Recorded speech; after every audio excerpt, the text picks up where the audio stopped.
10 years earlier, the beautiful village of Umudara sat quietly among green hills and palm trees. Young Michael Walker, an American volunteer, arrived as part of a humanitarian project. The villagers welcomed him warmly. Among them was Faith. Faith was known throughout the village for her kindness. She taught children in a small community school and helped elderly villagers whenever she could. The first time Michael saw her was beneath a giant mango tree. She was reading stories to a group of children. The sunlight danced through the leaves. The children laughed at every word she spoke. Michael couldn't take his eyes off her. Not because she was beautiful, but because she carried a kindness he had never seen before. Michael spent weeks helping build classrooms and water wells. Faith often translated local languages for him. They became friends. Soon they were inseparable. They walked through village paths, visited markets, shared meals, laughed together. Michael learned African traditions. Faith learned about America. Every evening they met beneath the old mango tree. The villagers began teasing them. "You two look like husband and wife already." Faith would blush. Michael would laugh. But secretly both knew their feelings were growing. Months passed. One evening beneath the mango tree, Michael finally confessed. "Faith, before coming here, I thought I knew what happiness was." Faith smiled. "And now?" Michael held her hand. "Now I know I didn't." Tears filled Faith's eyes. "I love you too." The village celebrated their relationship. For the first time, Michael imagined building a future in Africa. For the first time, Faith imagined life beyond the village. Everything seemed perfect. Then tragedy struck. Michael received an urgent call from America. His father had suffered a major stroke. The family business was collapsing. He had to return immediately. Faith's heart shattered. The night before his departure, they sat beneath the mango tree. The moonlight illuminated their tearful faces. Michael handed her a silver necklace. "No matter what happens, I'll come back." Faith gave him a handmade bracelet. "And I'll wait." They embraced tightly. Before leaving, they made a promise. "One day we'll find each other again." Neither realized life was about to change forever. A few weeks after Michael left, Faith discovered she was pregnant. She tried contacting him, but the phone numbers no longer worked. Emails bounced back. Letters were returned. Unknown to Faith, Michael's father had forbidden all communication. The wealthy businessman wanted Michael focused solely on saving the company. The letters Faith sent were secretly destroyed. Years passed. Faith waited, then stopped waiting. But she never stopped loving him. Faith gave birth to a son. She named him Daniel. Life became difficult. Her parents died. Money became scarce.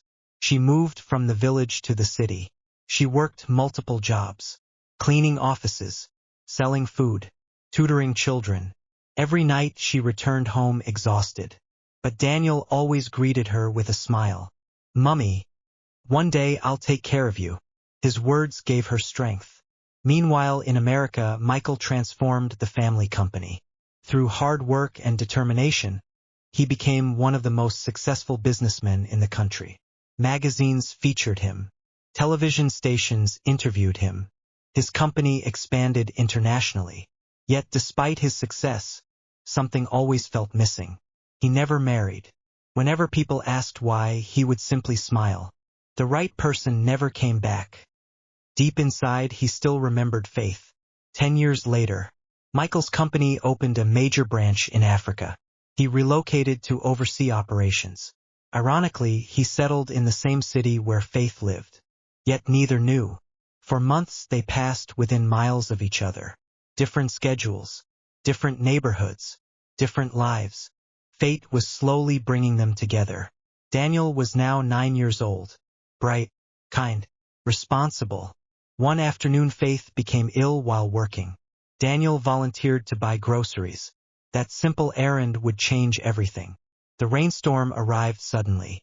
Daniel rushed through crowded streets. Outside the supermarket, he collided with a man exiting a luxury SUV. His mother's old photograph fell from his pocket. The businessman picked it up. Michael froze. The photograph showed Faith beneath the mango tree. His breath caught. Where did you get this? That's my mother. Michael's world stopped. Michael invited Daniel into a nearby cafe. The boy spoke openly. He described his mother, their struggles, their small apartment, their life. Every detail sounded familiar. Then Michael saw the bracelet. The same bracelet Faith had given him years earlier. Daniel wore it around his wrist. Michael could barely breathe. A terrifying possibility entered his mind. That evening Michael followed Daniel home. When Faith opened the door, the shopping bag slipped from her hands. Their eyes met. 10 years. Disappeared instantly. Neither could speak. Both cried. The emotions were overwhelming. Michael finally whispered, "Faith." Faith covered her mouth. "Michael." For hours they talked. Faith explained the pregnancy, the unanswered letters, the struggles. Michael revealed his father's interference, the destroyed communication, years stolen by lies. Both cried for the lost time. Then Michael looked at Daniel. "Is he?" Faith nodded. "Yes. He's your son." Michael broke down completely. For 10 years he had unknowingly missed his son's life. The following weeks were emotional. Michael slowly built a relationship with Daniel. They played football, shared meals, visited parks, read books together. Daniel quickly grew attached to him. One evening Daniel asked, "Are you going to leave again?" Michael knelt beside him. "Never." Those single words healed something inside the boy. Michael moved Faith and Daniel into a comfortable home. But more importantly, he became present. He attended school events, helped with homework, cooked breakfast, laughed with them. The house filled with joy. For the first time they felt complete. Months later Michael surprised them. He took them back to Umadara village. The old mango tree still stood proudly. The villagers celebrated their return. Many couldn't believe what had happened. Under the tree where their story began, Michael got down on one knee. The entire village watched. "Faith, 10 years ago I promised I'd find you again." Tears streamed down her face. "This time I never want to lose you. Will you marry me?" Faith nodded through tears. "Yes." Cheers erupted across the village. The wedding became one of the biggest celebrations the village had ever seen. Traditional African dancers performed. Families reunited. Children laughed. Music echoed through the night. Michael and Faith exchanged vows beneath the mango tree. The same place where love first found them. The same place where hope survived separation. The same place where fate completed its circle. Years later, Faith and Michael ran charitable programs for children across Africa. Daniel thrived in school. Their family grew stronger every day. One evening they sat beneath the mango tree watching the sunset. Daniel asked, "Do you think promises really come true?" Michael smiled. Faith squeezed his hand. "Not all promises," she said, "but the ones made with love never truly disappear." The family watched the golden sun sink below the horizon. The old mango tree swayed gently in the evening breeze. And for the first time in many years, every piece of their story had finally found its place.